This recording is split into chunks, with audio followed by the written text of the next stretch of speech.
दोस्तों, आज हम आपको एक ऐसी कहानी बताने जा रहे हैं जो हॉलीवुड की चमक धमक के पीछे छुपी है।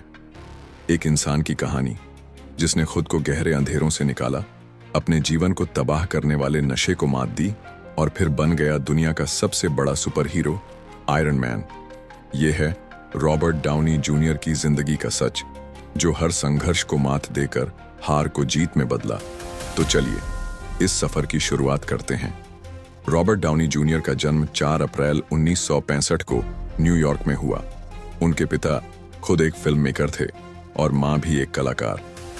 बचपन से ही रॉबर्ट का कनेक्शन फिल्म जगत से था, पर बचपन में ही पिता ने उन्हें ड्रग्स की दुनिया से परिचित कराया, जो बाद में उनके जीवन की सबसे बड़ी चुनौती बन गई। बहुत छोटी उम्र में ही रॉबर्ट ड्रग्स लेने लगे और धीरे धीरे यह उनकी जिंदगी को अपनी गिरफ्त में ले लिया। 20 वर्ष की उम्र तक आते आते रॉबर्ट का नशे से रिश्ता गहरा हो गया था। वह कोकीन, हेरोइन और शराब का आदी हो चुके थे। इस समय के दौरान उनकी प्रतिभा को भले ही सराहा जाता था, लेकिन उनकी नशे की आदतें करियर के लिए भारी पड़ने लगीं। 1980 के दशक में रॉबर्ट ने कई फिल्मों में छोटे छोटे रोल किए, पर उनका नाम ज्यादा चर्चा में नहीं था। 1992 में चैपलिन फिल्म आई, जिसमें रॉबर्ट ने चार्ली चैपलिन का रोल निभाकर अपने करियर को नई ऊंचाई दी। उन्हें इस फिल्म के लिए ऑस्कर नामांकन भी मिला, जो साबित करता है कि उनकी प्रतिभा किसी से कम नहीं थी। लेकिन उनके नशे की आदतें लगातार बढ़ती गईं। कई बार गिरफ्तारियां, रिहैब सेंटर्स और असफल प्रयासों के बावजूद रॉबर्ट खुद को नशे से बाहर नहीं निकाल पा रहे थे। 1996 से 1 के बीच उन्होंने जेल की सलाखों का भी सामना किया, जिससे उनकी फिल्मी दुनिया से दूरी और बढ़ गई। नशे की वजह से कई फिल्मों के ऑफर्स भी छूट गए और लोग उन्हें बायकॉट करने लगे।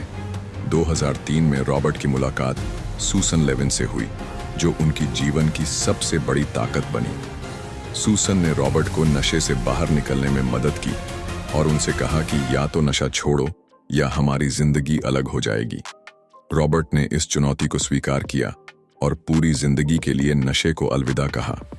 2005 में उन्होंने किस किस बैंग बैंग से वापसी की, जो क्रिटिक्स द्वारा सराही गई। 2007 में जोडियाक फिल्म में उनकी एक्टिंग ने दर्शकों का दिल जीत लिया। इसी दौरान मार्वल स्टूडियोज ने उन्हें आयरन मैन की भूमिका निभाने का ऑफर दिया, जो रॉबर्ट के करियर का टर्निंग पॉइंट साबित हुआ। 2008 में आयरन मैन रिलीज हुई, जिसने बॉक्स ऑफिस पर धमाल मचा दिया। रॉबर्ट की परफॉर्मेंस को हर तरफ से तारीफ मिली और वे एक रात में सुपरस्टार बन गए। इसके बाद उन्होंने मार्वल सिनेमैटिक यूनिवर्स की कई फिल्मों में टोनी स्टार्क, आयरन मैन का किरदार निभाया। Avengers series, Iron Man 2, Iron Man 3, Captain America, Civil War जैसी फिल्मों ने रॉबर्ट को वैश्विक स्टार बना दिया। उनकी फीस करोड़ों में पहुंच गई और वे हॉलीवुड के सबसे महंगे एक्टर्स में शामिल हो गए। उनकी फिल्मों ने $1 बिलियन से ज्यादा का कलेक्शन किया। रॉबर्ट की कहानी सिर्फ एक अभिनेता की नहीं, बल्कि हर इंसान के लिए प्रेरणा है। नशे, जेल और टूटते सपनों के बीच भी उन्होंने हार नहीं मानी। उनकी जिंदगी ये सिखाती है कि चाहे जितनी भी बड़ी गिरावट हो, उठना जरूरी है। रॉबर्ट डाउनी जूनियर ने अपने जीवन की सबसे बड़ी लड़ाई खुद से लड़ी और जीत हासिल की। आज रॉबर्ट डाउनी जूनियर की नेट वर्थ लगभग $300 मिलियन, 25 रुपये है। उनके पास मालिबू और ईस्ट हैम्पटन में आलीशान घर हैं, जो आधुनिक तकनीक और पर्यावरण के अनुकूल सुविधाओं से लैस हैं। रॉबर्ट और उनकी पत्नी सूजन ने प्रोडक्शन कंपनी टीम डाउनी की स्थापना की है, जो कई सफल प्रोजेक्ट्स का हिस्सा रही है। रॉबर्ट ने फुटप्रिंट कोalition की स्थापना भी की, जो पर्यावरण संरक्षण के लिए काम करती है। वे आज एक सफल अभिनेता, प्रोड्यूसर और पर्यावरणविद के रूप में जाने जाते हैं। दोस्तों, रॉबर्ट डाउनी जूनियर की जिंदगी हमें यह सिखाती है कि कभी भी हार मत मानो। अगर इरादा मजबूत हो तो कोई भी मुश्किल बड़ा नहीं होता।